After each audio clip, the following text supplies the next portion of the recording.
En la pantalla verán que hay dos maneras posibles de escapar de la lógica que hemos tratado de desarrollar hasta ahora. La primera ruta posible de escape es decir, bueno, pero es que Jesús estaba equivocado. Él pensaba que la Escritura era la palabra de Dios, que tenía autoridad, que era inspirada y que era infalible, pero estaba equivocado. Él estaba encarcelado por la encarnación en la mentalidad limitada de un judío del primer siglo.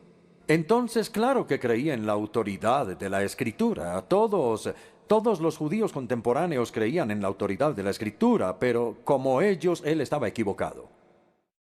Esta teoría se conoce comúnmente como la teoría de kenosis. Kenosis en griego significa vaciamiento. Esta palabra está tomada de Filipenses 2:7, ekenosensioton, que se vacía a sí mismo en la encarnación. Entonces, la pregunta que los teólogos de todos los tiempos han debatido es ¿de qué se vació? Los eruditos liberales dicen, bueno, si no se vació de su deidad, por lo menos se vació de su conocimiento sobrenatural y como él se vació fue de eso, es entendible que haya cometido errores. Y entre los errores que cometió está la perspectiva errónea de la Escritura.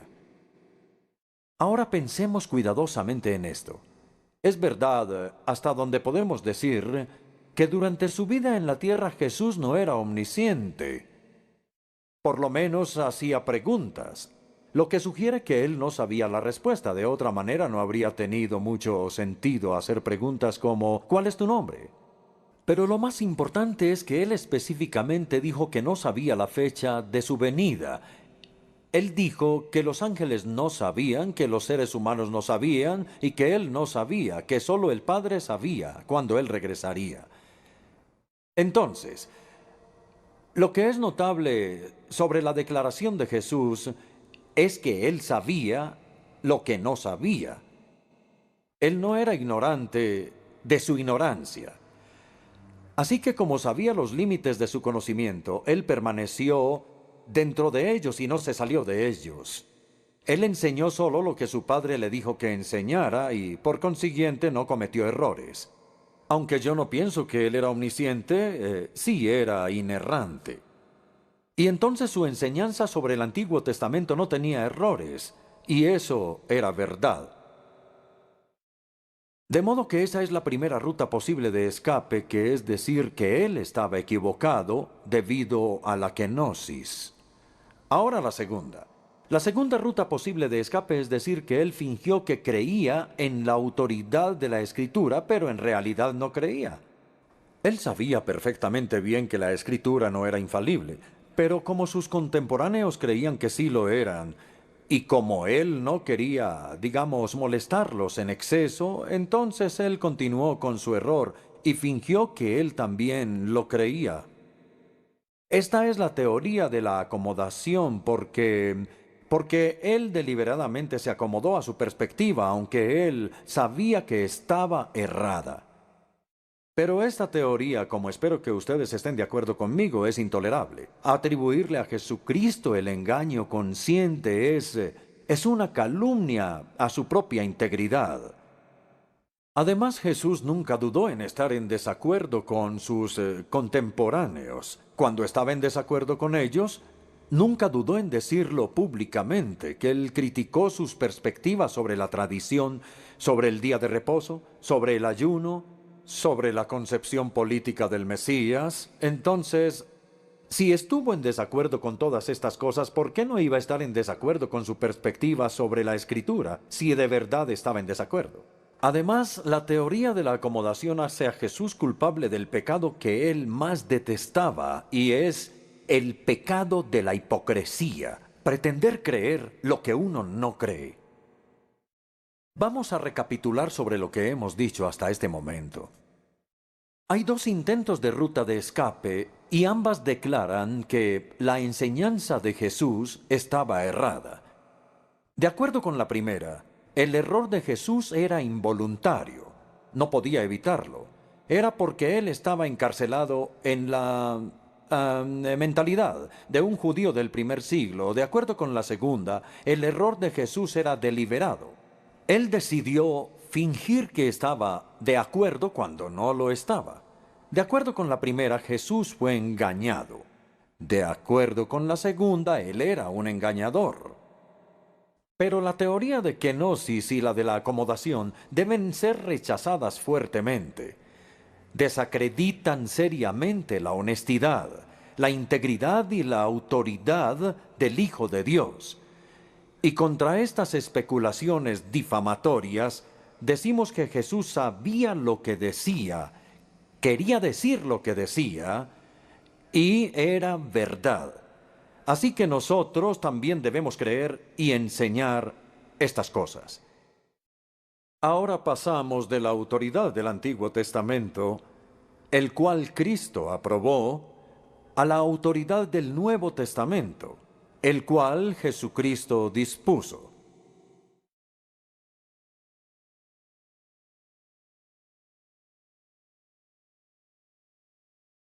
El argumento es el siguiente. Jesús no solamente previó las escrituras del Nuevo Testamento, paralelas a las escrituras del Antiguo Testamento. Él no solo las previó, sino que era su intención que se escribieran.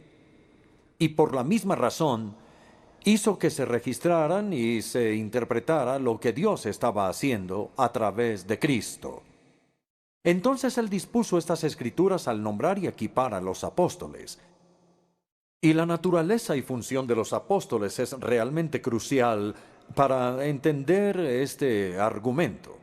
Consideremos ahora la palabra apóstolos, que es la palabra griega de apóstol. El verbo apostolain significa enviar, y entonces el sustantivo apóstolos significa aquel que es enviado, y se utiliza en el Nuevo Testamento de tres maneras bien distintas. Y tenemos que entender esto. Una sola vez y solo una vez se refiere a todo el pueblo cristiano. Todos los discípulos de Jesús son de alguna manera apóstoloi, enviados al mundo. Esta mención se encuentra en el Evangelio de Juan capítulo 13, versículo 16, en el contexto de cuando Jesús les lava los pies a los discípulos en la habitación superior. Dijo Jesús: aquel que es enviado, en griego es apóstolos, aquel que es enviado no es mayor que quien lo envió. Así que todo esto en un sentido es parte de la misión apostólica de la Iglesia. Jesús dijo: así como el Padre me ha enviado a mí al mundo, así los envío yo al mundo. Todos somos enviados al mundo a testificar y a servir, y en ese sentido todos somos apóstoles. Todos compartimos la misión apostólica de la Iglesia, que es compartir el Evangelio con el mundo. Pero 2 o 3 veces la palabra apóstolo se utiliza con respecto a los apóstoles de las iglesias. Nosotros los llamamos los socios de las misiones, o ahora, si ustedes prefieren, misioneros enviados por una iglesia a otra para cumplir alguna tarea o asignación. En 2 Corintios 8:23, Pablo se refiere a ciertos hermanos como representantes de las iglesias. Esa, si no estoy mal, es la Nueva Versión Internacional, pero la palabra en griego es apóstoles de las iglesias. Y en Filipenses 2:25, Pablo dice que Epafrodito, que era un miembro de la iglesia de Filipos, dice el apóstol Pablo en la carta a los filipenses que es un mensajero, su representante, literalmente su apóstol, porque ustedes lo enviaron para una tarea que en realidad era traerle algo de dinero al apóstol Pablo. Así que una vez y solo una vez la palabra apóstolo se utiliza para nosotros. 2, 3 o 4 veces en su uso en el Nuevo Testamento se refiere a los apóstoles de las iglesias, misioneros. Pero el abrumador uso de la palabra se refiere a ese grupo único que usualmente llamamos los 12 apóstoles, a quienes Pablo y Santiago y el líder de la iglesia en Jerusalén se sumaron después. Estos eran los apóstoles de Cristo, no apóstoles de las iglesias, sino enviados por el mismo Jesús. Para entender la importancia de esto, vamos a considerar el doble trasfondo de la palabra apóstolos. Por un lado, el trasfondo profético y por otro, el trasfondo rabínico. El apóstol era el equivalente de ambos en el Nuevo Testamento. Tomemos los profetas del Antiguo Testamento. Los profetas se describen como enviados por Yahvé. Yo te envío, le dijo Dios a Moisés. Y le dijo a Isaías, ¿a quién enviaré? ¿Quién irá por nosotros? E Isaías dijo, aquí estoy yo, envíame a mí. Y esa fue exactamente su comisión como profeta. Dios le dijo a Jeremías, debes ir a todos los que te envíe. Y de nuevo a través de Jeremías, Dios dijo a los israelitas día tras día, una y otra vez les envié a mis siervos los profetas. Y esta palabra enviar que se utiliza, es decir, solo les he dado una pequeña muestra de algo que se usa una y otra vez en el Antiguo Testamento, es muy importante y se utiliza tanto para falsos como para verdaderos profetas. Dios dijo, ellos están profetizando mentiras en mi nombre y yo no los envié. Entonces no tenían comisión como profetas. Yo no los envié. Entonces, así como Yahvé envió a sus profetas para hablarle a Israel en su nombre, así Jesús envió a los 12 para hablar y predicar en su nombre. Los 12 eran el equivalente en el Nuevo Testamento de los profetas del Antiguo Testamento y tenían la misma inspiración. Mientras que el primer trasfondo del significado de apóstolos es profético, el segundo no era el profeta, sino el shaliach del judaísmo rabínico. El shaliach era alguien que era enviado por el Sanedrín, el Consejo Supremo, para enseñar en su nombre. Y se decía, esto es algo muy importante que ustedes deben recordar sobre el shaliach, que la persona enviada, el apóstol, el profeta, el shaliach, la persona enviada por alguien, era como la persona misma. En otras palabras, lleva consigo la autoridad de la persona que lo envía. Sabiendo esas cosas sobre los profetas y sobre el shaliach, Jesús escogió deliberadamente ese título de apóstolos, por lo menos en el griego, para los 12. Lo que voy a decir a continuación es textual. Él llamó a sus discípulos y escogió a 12 de ellos, y en su conjunto decidió llamarlos apóstoles. Lucas 6:13. Entonces ellos eran sus voceros, sus embajadores, eran sus representantes autorizados, sus apóstoles enviados por él a este mundo. Él los envió diciendo, aquel que los escucha a ustedes, me escucha a mí, porque ustedes llevan mi autoridad. Aquel que los recibe a ustedes, me recibe a mí. Aquel que los rechaza a ustedes, me rechaza a mí. Y como veremos en un momento, agregó Pablo luego a Santiago. Ahora es importante entender la triple, quizá la cuádruple singularidad, pero dejemos el cuarto punto para después. Entonces, la triple singularidad de los 12, de los apóstoles de Jesucristo, la primera fue el nombramiento personal y la autorización por parte del mismo Jesús. Vimos cómo escogió a los 12 y vimos luego cómo les dio su autoridad. Luego, en el camino a Damasco, que no solamente es la conversión de Saulo, sino la comisión de Saulo, el Jesús resucitado le dijo a Pablo, «Ecoapostelosi, yo te nombro apóstol, yo te hago un apóstol, yo te envío como apóstol», y él fue el apóstol de los gentiles. Y en 9 de las 13 cartas de Pablo, él empieza diciendo, Pablo apóstol, de acuerdo con la voluntad de Dios o de acuerdo con la orden de Dios. Ahí está el nombramiento personal y la autorización por parte de Jesús. En segundo lugar, ellos debían haber tenido una experiencia de testigos oculares de Jesús. Jesús nombró a los 12 para que ellos pudieran estar con Él. Marcos 3:14 les dio inigualables oportunidades de escuchar sus palabras, de ver sus obras y luego de ser testigos de lo que habían visto y oído. Y en el Evangelio de Juan capítulo 15, versículo 27, Él dice en la habitación superior, y también ustedes darán testimonio, porque ustedes han estado conmigo desde el principio. Cuando Judas debía ser reemplazado como el apóstol 12, Pedro dejó en claro el tipo de requisitos que debía tener. Debe acompañarnos, dice Pedro, durante el tiempo que el Señor estuvo con nosotros, durante todo el tiempo, para que pueda ver todo aquello que vemos nosotros, y de ese modo pueda ser un auténtico testigo de la resurrección. Ahora bien, Pablo y Santiago no fueron testigos de Cristo durante su ministerio público, pero sí habían sido testigos de la resurrección. Pablo, por ejemplo, porque esta es la razón por la que Pablo pudo llegar a ser apóstol, aunque no había estado con Jesús durante los días de su ministerio público. 1 Corintios 9, versículo 1. ¿No soy yo un apóstol? Dice Pablo. ¿No he visto a Jesús, nuestro Señor?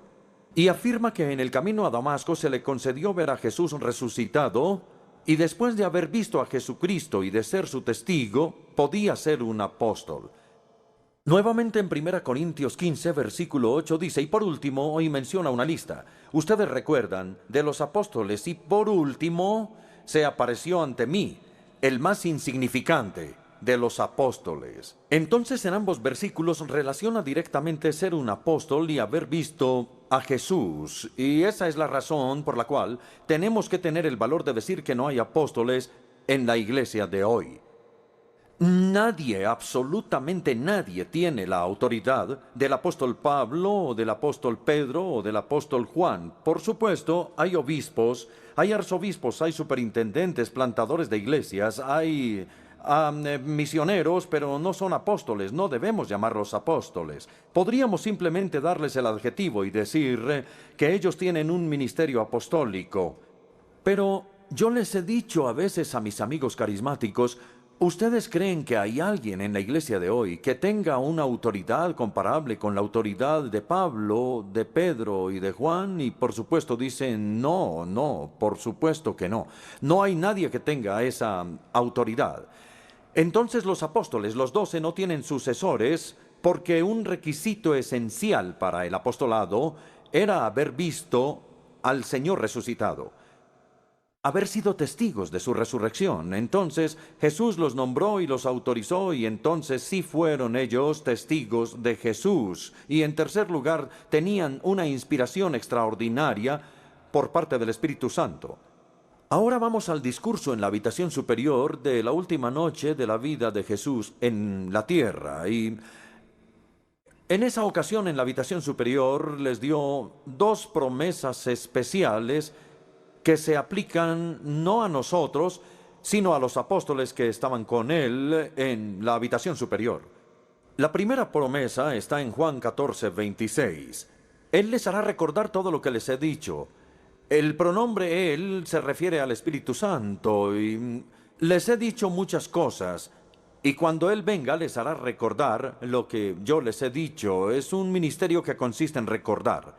La segunda promesa está en el Evangelio de Juan 16, versículos 12 y 13. Muchas cosas me quedan por decirles. Jesús confesó que su ministerio de enseñanza no había sido tan adecuado porque Él quería enseñarles mucho más, pero ellos eran tan torpes, tan ignorantes, que Él no pudo decirles todo lo que quería decirles. Pero dijo, cuando venga el Espíritu Santo, Él los guiará a toda la verdad. En otras palabras, Él completará o cumplirá el ministerio de enseñanza que yo, Jesús, no he podido cumplir. Ahora bien, estos dos textos por lo general se aplican mal. Se aplican mal porque se aplican a nosotros. Por ejemplo, he escuchado a cristianos que me dicen, yo tengo mala memoria, pero el Espíritu Santo me va a recordar, me va a ayudar en esta tarea de memorizar la Escritura.